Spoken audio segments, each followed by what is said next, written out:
कि हम शिक्षक जो है ना, हाँ, ये अभी सरकार के कठपुतली बन चुके हैं। सरकार की कठपुतली। जब से माननीय के पाठक जी शिक्षा विभाग के अपर महासचिव बने हैं, तब से हर दिन कोई न कोई नया फरमान शिक्षकों के लिए जारी। सीएल में हैं, फिर भी मेरा सीएल अस्वीकृत करके हम पर कार्रवाई हो जाती है। हम विद्यालय में उपस्थित हैं, लेकिन हमको अनुपस्थित कर दिया जाता है। से ही सर्वोच्च न्यायालय से जाति गणना का काम शुरू करने का आदेश हुआ, तो वही के पाठक महोदय जी शिक्षकों को गैर शैक्षणिक कार्य में जाने के लिए अनुमति भी दे दी। ये तमाम मधुबनी के शिक्षक हैं जिन्होंने अपना जातीय गणना जो है वो पूरा कर लिया है। कल ही के पाठक का एक फरमान आता है, जो शिक्षा विभाग के अपर मुख्य सचिव हैं, उनका फरमान आता है कि अब शिक्षक शैक्षणिक कार्य करने के बाद जो है वो डाटा एंट्री के लिए भी अपना समय देंगे। हम यहाँ आए हैं, ये सभी आप देख सकते हैं एकदम मुस्तैदी से ये सभी काम कर रहे हैं। कोई व्यवधान तो नहीं हो रही है ना, कि कुछ दिक्कत है? नहीं, काम आसानी से हम लोग कर रहे हैं जी। कितने से कितने बजे तक का समय दिया गया है? यहाँ पर कैंप लगाया गया है, कैंप में आकर के हम लोग काम कर रहे हैं। समय कितने से कितने तक का? कैंप में हम लोग पहले विद्यालय जाते हैं, विद्यालय में उपस्थिति बनाते हैं, वहाँ कुछ देर रहते हैं, प्रार्थना वगैरह सब कुछ शामिल होने के बाद यहाँ उपस्थित। तो काफ़ी परेशानी होती होगी विद्यालय को समय देना, फिर यहाँ पे कंट्रीब्यूट करना सब। बिल्कुल है, थोड़ा परेशानी है, लेकिन काम जो है चल रहा है जी। चल रहा है काम सर? जी चल रहा है। किसी तरह की कोई दिक्कत तो नहीं आ रही है? दिक्कत आता है, किसी किसी का मैंने मोबाइल काम नहीं करता है और रुक के काम करता है, काम शुरू हो रहा है, धीरे धीरे चल रहा है। पहले आप लोगों को बोला गया कि गैर शैक्षणिक कार्य से दूर रखा जाएगा, फिर आप लोगों को गैर शैक्षणिक कार्यों में लगा दिया गया। ऊपर से जो आदेश मिलता है निचले पदाधिकारी, निचला का जो आदेश मिलता है वो हम लोग करते हैं, उसी हिसाब से वर्क कर रहे हैं। क्या करेंगे, किसका बात माने। तो गणना के बाद डाटा एंट्री आप लोग कर रहे हैं। के पाठक जी का कहना था कि डाटा एंट्री करना होगा, फिर उनका कहना था कि गैर शैक्षणिक कार्यों में नहीं लगाया जाएगा। तो ये दोहरा मापदंड है जी। फिर वही आदेश दिए हैं साहब, जो फिर करना है, मानी जातीय गणना में लगाया जाए। और फिर कल की बात सुने हैं, जो विद्यालय में पठन पाठन करने के बाद करेंगे जी। तो हम लोग का बीडीओ साहब जिस तरह से दिए हैं आदेश, उस तरह से हम लोग कर रहे हैं। हम लोग फंस चुके हैं ना इस तरह की चीज़ें। यदि स्कूल में भी रहना है, डाटा एंट्री भी करना है, खाना पीना पे भी असर पड़ेगा जी। बहुत दिक्कत तो है ही है सर। अब हम जो है जैसे जैसे फरमान आता है उस तरह से हम लोग काट कर रहे हैं। दूसरी बात, अभी ऑनलाइन हो रहा है प्रक्रिया। ऑनलाइन प्रक्रिया में काफ़ी कठिनाई हो रही है। एक घंटा तक लिंके नहीं रहता है। लिंक नहीं रहता नहीं, पूरे दिक्कत है। 2 4 गो करते हैं एंट्री, उसके बाद फिर दिक्कत हो जाता है। स्कूल में भी रहेंगे तो ही नौबत है, यहाँ भी रहेंगे तो। लेकिन लगतम है जो काम हो रहा है, किसी तरह से हम लोग कर रहे हैं। तो फिर स्कूल में समय देना, फिर उसके बाद डाटा एंट्री करना, तो खाते पीते हैं या नहीं? तो टाइम तो थोड़ा ही हो ही जाता है, लेकिन तो काम का 9 बजे से 5 बजे तक का समय है जी। काज बीच का आप लोग कार्य करते हैं जी, काज का प्राथमिकता तो देना है। गणना के बाद जो है वो डाटा एंट्री, यहाँ आप तमाम शिक्षकों से हम और भी बातचीत कर लेते हैं। गणना के बाद जो है वो डाटा एंट्री का काम बदस्तूर इन लोगों ने जारी रखा है। इनका कहना है कि किसी तरह की व्यवधान भी आती है तो उसे हम लोग जो हैं वो पार कर लेते हैं। कर रहे हैं डाटा एंट्री? कर रहे हैं। कोई दिक्कत तो नहीं है? नहीं, कोई दिक्कत नहीं। तो समय अवधि जो लंबा दिया गया है उसमें खाना पीना खा के आते हैं? हाँ, घर से खाना खाते हैं। भूख भी लग जाती है? हाँ हाँ, भूख लग जाती है। लग जाता है। हाँ।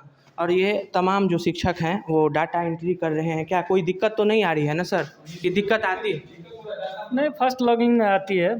फर्स्ट लॉगिंग के बाद कोई दिक्कत नहीं है। नहीं आती। नहीं। आप कह रहे थे कि हम लोगों पे जो है वो शिक्षा विभाग तुरंत शैक्षणिक कार्य करवाती है, फिर गैर शैक्षणिक कार्य करवाती तो है। देख ही रहे हैं, हाँ, दोनों तरफ से हम लोग फंसे हुए हैं। फंसे हैं, लगता है कि फंस चुके हैं। हाँ, हर एक डिपार्टमेंट अपना अपना चिट्ठी निकालता है। अब किसका चिट्ठी हम माने, किसका चिट्ठी नहीं माने।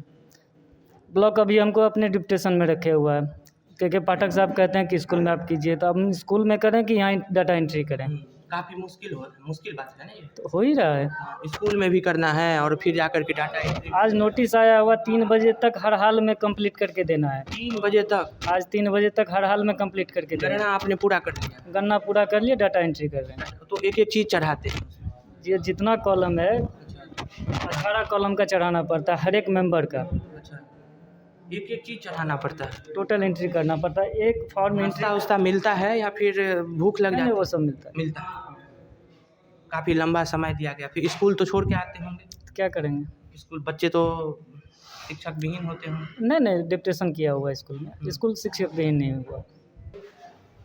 तो तमाम लोगों को आप ही लीड कर रहे हैं ना, आप प्रगणक हैं, आप तो काफ़ी इन सभी लोगों को लीडिंग आपके हाथ में है, तो चीज़ों को और आप बारीकी से समझते होंगे। कहाँ दिक्कतें आ रही हैं अभी शिक्षक? सबसे बड़ी बात है कि हम शिक्षक जो है ना, हाँ, ये अभी सरकार के कठपुतली बन चुके हैं। सरकार की कठपुतली। जब से माननीय के पाठक जी शिक्षा विभाग के अपर महासचिव बने हैं, तब से हर दिन कोई न कोई नया फरमान शिक्षकों के लिए जारी होता है। वो तो शिक्षा को कुछ दुरुस्त कर दिन- रहे हैं।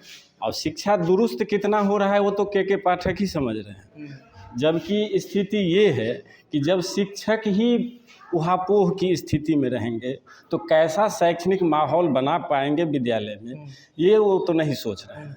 शिक्षक भयमुक्त होकर के विद्यालय नहीं, डर लग रहा है। डर लग रहा है। हर होता रहता है कि हम सीएल में हैं, फिर भी मेरा सीएल अस्वीकृत करके हम पर कार्रवाई हो जाती है। हम विद्यालय में उपस्थित हैं लेकिन हमको अनुपस्थित कर दिया जाता है।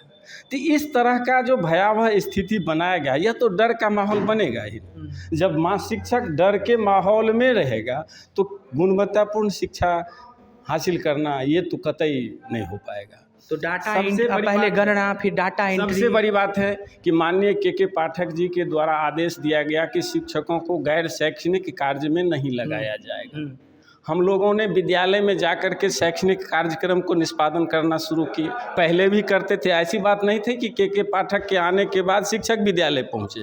शिक्षक पहले से भी विद्यालय जाते हैं, के पाठक के समय में भी विद्यालय जाते हैं, ऐसी बात नहीं। लेकिन जैसे ही सर्वोच्च न्यायालय से जाति गणना का काम शुरू करने का आदेश हुआ तो वही के पाठक महोदय जी शिक्षकों को गैर शैक्षणिक कार्य में जाने के लिए अनुमति भी दे दी। बोले बस ये काम कर लीजिए। अब तो शिक्षक, कभी स्थानीय पदाधिकारी का आदेश होता है कि आप यहाँ आकर के काम कीजिए, के पाठक का कुछ अलग आदेश आता है, तो शिक्षक जो मतलब आप लोग फंस चुके हैं अधिकारियों के बीच में और के पाठक के बीच। अधिकारियों का, अब किस पदाधिकारी का आदेश का पालन हो और किस पदाधिकारी के आदेश का हम अवहेलना करें, ये हमारे समझ से बाहर हो जाती है। तो फिलहाल हम लोग इतना करते हैं कि स्थानीय पदाधिकारी का जो आदेश होता है हम उस स्थानीय पदाधिकारी के आदेश का पालन करते हैं। और जातीय गणना का काम, एंट्री का काम अभी चल रहा है। लगता है 1 से 2 रोज में यह काम समाप्त हो जाएगा, फिर सभी शिक्षक अपने अपने स्कूल को चले जाएंगे। तो और यहाँ पे आप देख सकते हैं कि सभी शिक्षक